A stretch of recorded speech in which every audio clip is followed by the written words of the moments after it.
नमस्कार, मी राजेंद्र तिडके आणि आपण पाहतात युवा दर्पण लाईव्ह। सुरुवातीला पाहूयात आजच्या ठळक घडामोडी। विधानसभेत शेतकऱ्यांच्या मुद्द्यावर चर्चा सुरू असताना कृषी मंत्रीच नाहीत, विरोधकांची नाराजी। ओबीसी विद्यार्थ्यांसाठी समुद्रात उतरले लक्ष्मण हाके, गिरगाव चौपाटीवर जलसमाधी आंदोलन पोलिसांनी घेतले ताब्यात। लक्ष्मण हाके समाजात तेढ निर्माण करण्यासाठी वादग्रस्त विधाने करतात, त्यांची हालत भटक्या कुत्र्यांसारखी करू, राष्ट्रवादी व काँग्रेसचा इशारा। आणि जायकवाडीचा साठा 45%वर, मराठवाड्याचा पाणी प्रश्न मिटला, मागील वर्षीच्या तुलनेत 40% साठा जास्त। आणि आता बातमीपत्र बीड जिल्ह्याचं आणि राज्यातील इतर घडामोडींचं सविस्तर। आरोपी उद्धव शिवाजी जाधव वय 46 वर्षे, राहणार कुंभारवाडी, तालुका गेवराई, जिल्हा बीड याच्या विरुद्ध गेवराई पोलीस ठाणे येथे गुन्हा दाखल असून सार्वजनिक शांततेचा वारंवार भंग करू नये म्हणून त्याच्यावर प्रतिबंधक कारवाई करण्यात आली होती। त्याच्या वर्तनात सुधारणा होत नव्हती। त्याच्या विरुद्ध पुन्हा गुन्हा दाखल झाल्याने पुन्हा प्रतिबंधक कारवाई करून त्याच्याकडून रोख रक्कम 10,000 रुपये वसूल करण्यात आली। तरीसुद्धा त्याने सार्वजनिक शांततेचा भंग केल्यामुळे त्याच्या विरुद्ध गेवराई पोलीस ठाणे येथे तिसरा गुन्हा दाखल झाल्याने त्याच्या विरुद्ध BNSS कलम 129 अंतर्गत प्रतिबंधक कारवाईकरिता विशेष कार्यकारी दंडाधिकारी तथा अप्पर पोलीस अधीक्षक बीड येथे हजर केले असता तो जामीनदार देण्यास असमर्थ ठरल्यामुळे त्याची रवानगी बीड कारागृहात करण्यात आली। सदर आरोपीस दिनांक 8/7/2025 रोजी सकाळी 11 वाजता विशेष कार्यकारी दंडाधिकारी तथा अप्पर पोलीस अधीक्षक बीड यांच्यासमोर चौकशीसाठी हजर करण्यात येणार आहे। गेवराई तालुक्यातील तलवडा ग्रामपंचायत अंतर्गत सध्या गाव तलावाचा मुद्दा गाजत असतानाच आता एक नवीनच प्रकरण समोर आले आहे।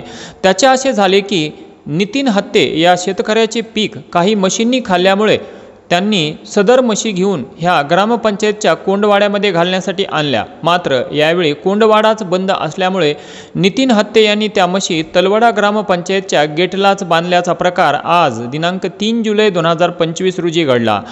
कोंडवाड्याच्या प्रश्नावर शेतकऱ्यांनी ग्रामपंचायतला वारंवार तक्रार देऊन सुद्धा या प्रकरणाकडे ग्रामपंचायत जाणीवपूर्वक दुर्लक्ष करत असून प्रशासकीय अधिकारी हे झोपेचे सोंग घेत असल्याचा आरोप ग्रामस्थांनी केला आहे।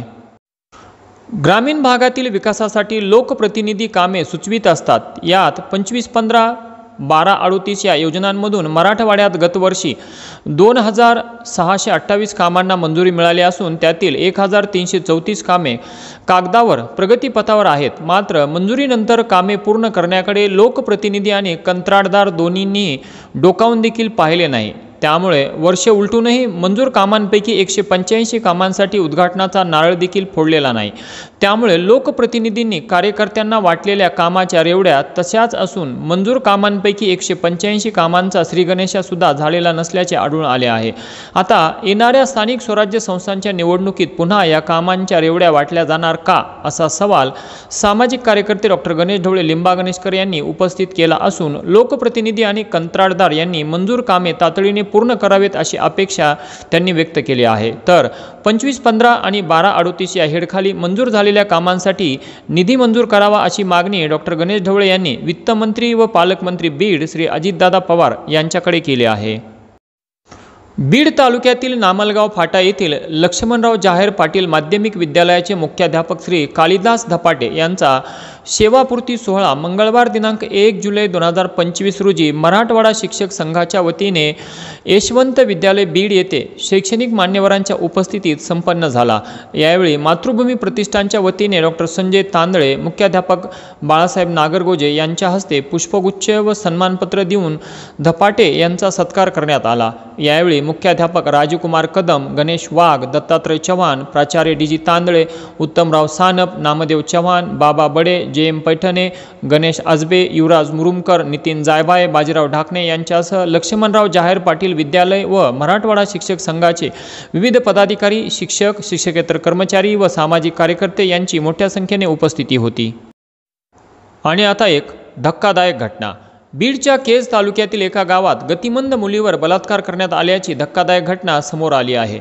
या घटनेमुळे बीड जिल्ह्यात पुन्हा एकदा खळबळ उडाली आहे। केज पोलीस ठाण्याच्या हद्दीतील एका गावात नानासाहेब चौरे या नराधमाने गावातच राहणाऱ्या एका गतिमंद मुलीवर बलात्कार केला आहे। आरोपी हा बळजबरी बलात्कार करत असताना पीडितेच्या नात्यातील एका महिलेने पाहिले असता तिला वाचवण्याचा प्रयत्न केला, परंतु हा प्रकार कोणाला सांगू नकोस नाहीतर तुझं काही खरं नाही अशी धमकी देत घटनास्थळावरून आरोपी पळून गेला। यानंतर सदर महिलेने पीडित मुलीच्या कुटुंबियांना या घटनेची माहिती दिली। तिच्या नातेवाईकाच्या फिर्यादीवरून केज पोलीस ठाण्यात नानासाहेब चौरे याच्या विरोधात बलात्काराचा गुन्हा दाखल झाला आहे। आरोपीला रात्रीच पोलिसांनी अटक केली असून वाल्मिक कराडला अटक झाल्यानंतर त्याच्या सुटकेसाठी चौरे याने पाण्याच्या टाकीवर चढून आंदोलन केले होते।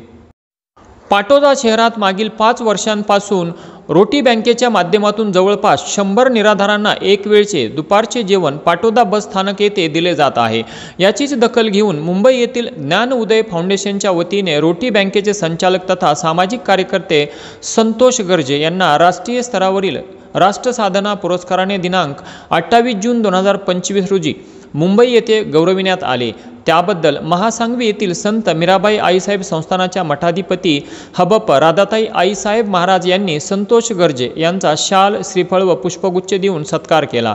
यावेळी उपसरपंच केशव गर्जे, माजी सभापती महेंद्र गर्जे, भाजपा नेते मधुकर गर्जे, संतोष शिंदे, प्राध्यापक अशोक नागरगोजे, दीपक गर्जे, स्वामी सानप, शिवाजी गर्जे, पाचेगावचे सरपंच रवींद्र थोरात, गोशाळा संचालक नामदेव जगदाळे, रामहरी जाधव, मनोज चौरे व सागर तुपे, पाटोदा पोलीस ठाण्याचे API भगवान भाबड यांच्यासह मित्र परिवार व रोटी बँकेच्या लाभार्थ्यांनी अभिनंदन केले व त्यांना पुढील कार्यास शुभेच्छा दिल्या।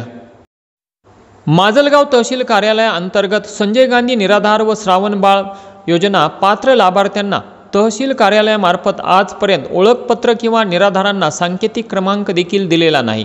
त्यामुळे लाभार्थ्याची तहसील कार्यालयात कामांसाठी दलालांकडून अडवणूक व आर्थिक पिळवणूक होत आहे। सध्या माजलगाव तहसीलमध्ये दलालांचा सुळसुळाट झालेला असून संजय गांधी विभाग असो की पुरवठा विभाग असो, प्रत्येक ठिकाणी दलालाशिवाय कामेच होत नाहीत। निराधारांची आर्थिक लूट थांबवण्यासाठी पात्र लाभार्थ्यांना ओळखपत्र देणे गरजेचे आहे, जेणेकरून मयत लाभार्थी यातून वगळले जातील व शासनाचा आर्थिक लाभ होईल। त्यामुळे संजय गांधी व श्रावणबाळ योजनेच्या लाभार्थ्यांना ओळखपत्र देण्यात यावेत अशी मागणी समाजवादी पार्टी तालुका अध्यक्ष नविदुद्दीन सिद्दीकी यांनी माजलगावचे तहसीलदार यांच्याकडे एका निवेदनाद्वारे केली आहे। बीड जिल्ह्यातील तरुणांना तांत्रिक प्रशिक्षण व रोजगाराच्या संधी उपलब्ध करून देणाऱ्या महत्त्वाकांक्षी अशा CIIT प्रकल्पाला अखेर गती मिळाली आहे। राज्याचे उपमुख्यमंत्री तथा बीड जिल्ह्याचे पालकमंत्री अजितदादा पवार यांच्या सूचनेनुसार MIDCच्या संचालक मंडळाने बीड औद्योगिक वसाहतीत फेज 3 मध्ये 4000 चौरस मीटर जागा व आवश्यक निधी उपलब्ध करून देण्याचा निर्णय घेतला आहे। यामुळे बीड जिल्ह्यातील हजारो तरुणांना रोजगाराच्या संधी उपलब्ध होण्याची शक्यता व्यक्त केली जात आहे। आणि याचबरोबर आजचं बातमीपत्र संपलं। उद्या पुन्हा भेटू काही नव्या आणि ताज्या घडामोडींसह। तोपर्यंत पाहत राहा युवा दर्पण लाईव्ह चॅनल, लाईक करा, सबस्क्राईब करा आणि खाली दिलेल्या बेल आयकॉनला प्रेस करा। तोपर्यंत नमस्कार।